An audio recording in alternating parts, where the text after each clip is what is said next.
Hey guys, it's Lupe here. We recently just had our constructed cup for set 2, Illusionless Strife. And I actually got second place. So today we're going to be going over the deck that I use in it, do a little quick deck profile. It's nothing too special. I'm pretty sure y'all have faced this deck several times at your all's own locals, but nonetheless, since I got second place, I want to do a quick little deck profile for it.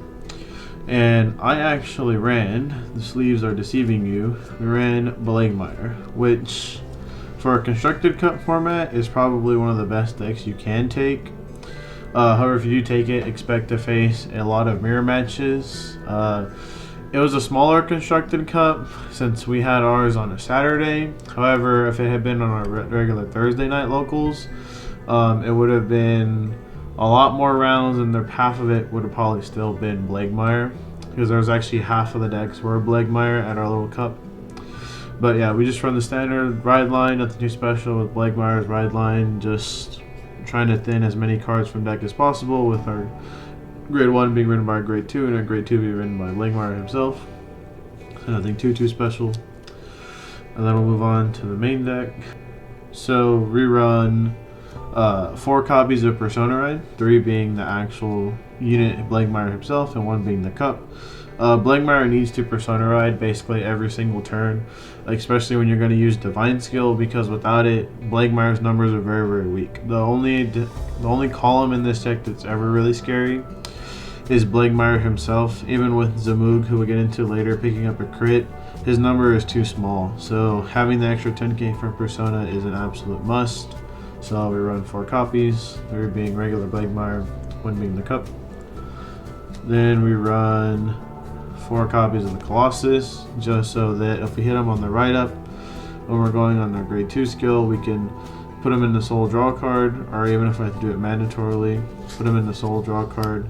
Because Blangdmire, he can keep up hand size if you keep seeing him or Zamugs to draw, or even drawing off the ride line, but without it, he doesn't actually draw too much, because it's only his own skill.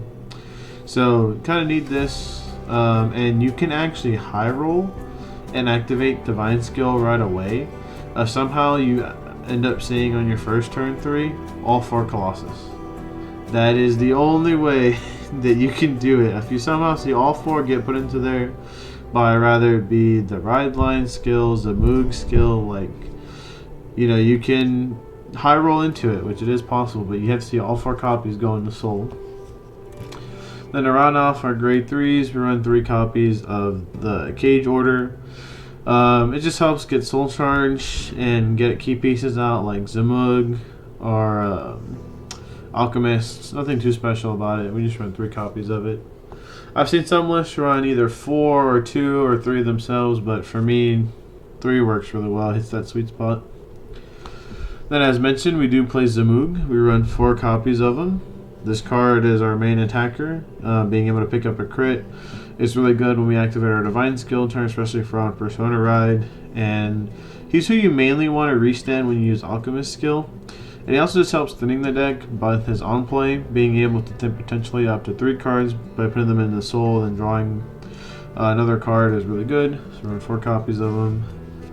Then we run 4 copies of Falcate, since Falcate is actually really strong in this deck, being able to get power for each grade, and then it just helps put in the Colossus and the Soul if our opponent's already on grade 3 or greater, and drawing off of him while also picking up 15k. And it just helps keep putting cards into your Soul, since you need to put as many cards from Soul into mine each turn to keep getting Blangdmire's column bigger for your Divine Skill turn. So she's really strong in here.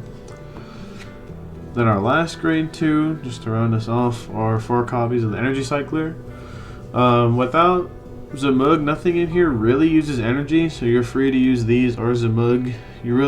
I'd say you want to have 6 energy for your Divine turn, but you can get away with only having Zamug's crit attack once.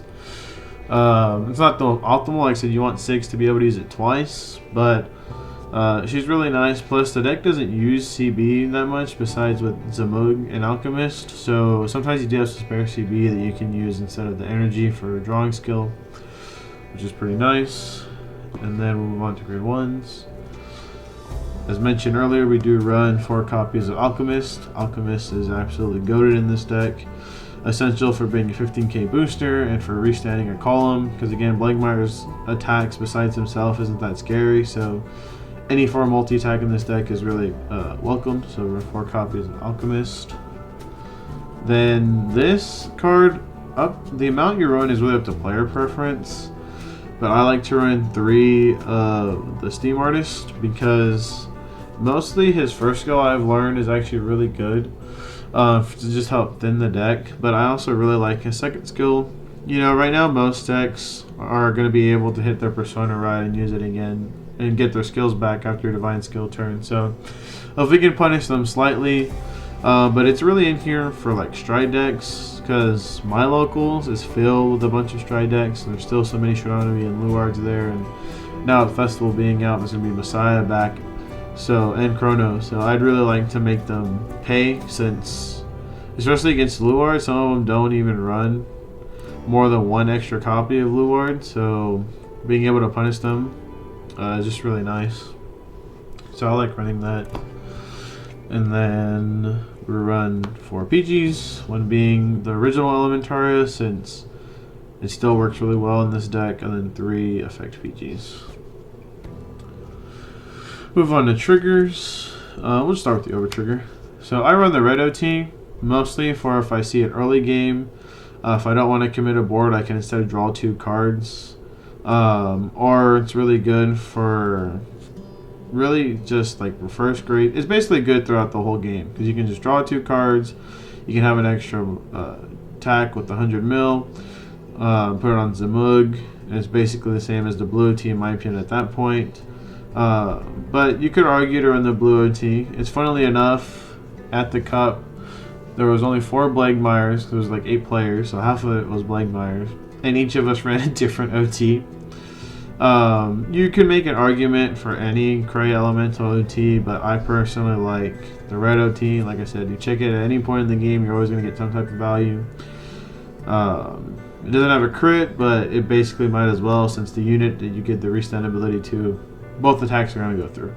More than likely. Unless it's before your divine skill turn and your opponent has 2 PGs, but if it's real early game, they probably won't drop them both, so might as well be the blue OT. It's just you won't be able to add a card back from drop, but I really like the red OT. Then we run 4 of Stem Deviate Dragon, and then 4 just whatever other crits. I just do 1 of each to kind of throw my opponent off, make them wonder how many crits are out of game. But I just run 8 crit because Blangdmire kind of needs to sack, especially on our divine skill turn. So crits are your best trigger in this deck, which again you can say for any deck really, but especially in Blangdmire.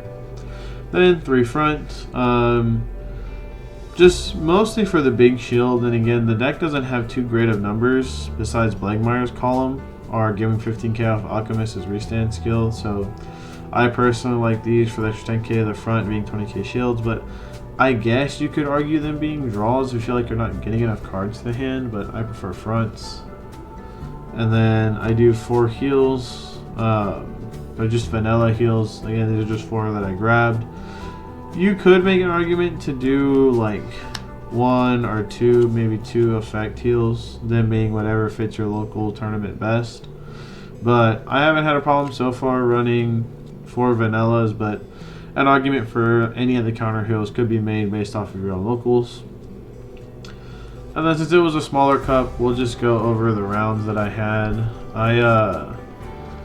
Round 1, I faced Rotovisor. It was actually Tony's deck.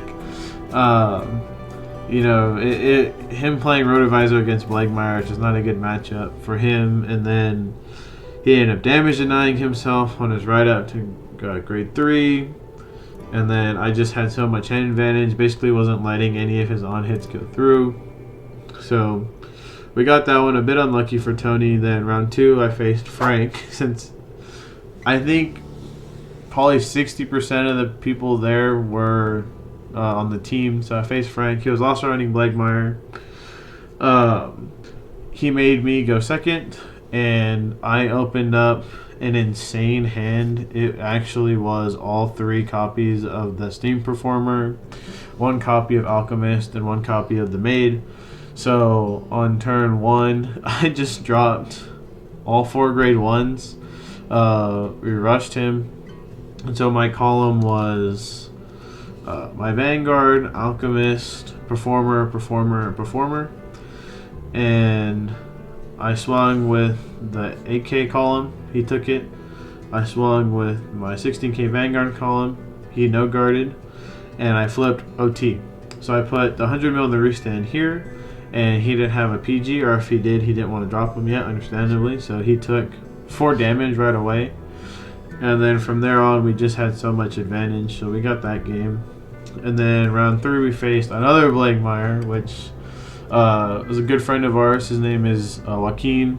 He's Xavier's brother, for those who remember Xavier here on the channel. And I had very good offense. He had very good defense, and the defense ended up getting him the game. It was a really good game, but we both just kind of had different ends of the scales.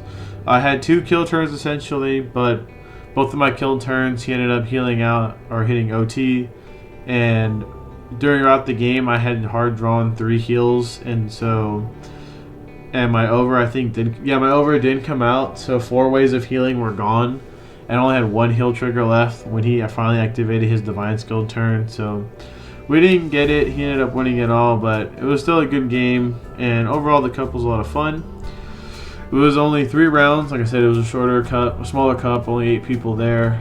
I'm pretty sure at least there was definitely at least 5 of us being on the team, but I think the 6 of us were there. And yeah, I mean, it was fun. If you're going to be going to your cup, because I know they still go on for quite a while, you need to really test against Blangdmire, since he's probably going to be the most represented deck there. I'd also recommend testing against Nadir, since it's one of the few decks that you can actually run that have a divine skill.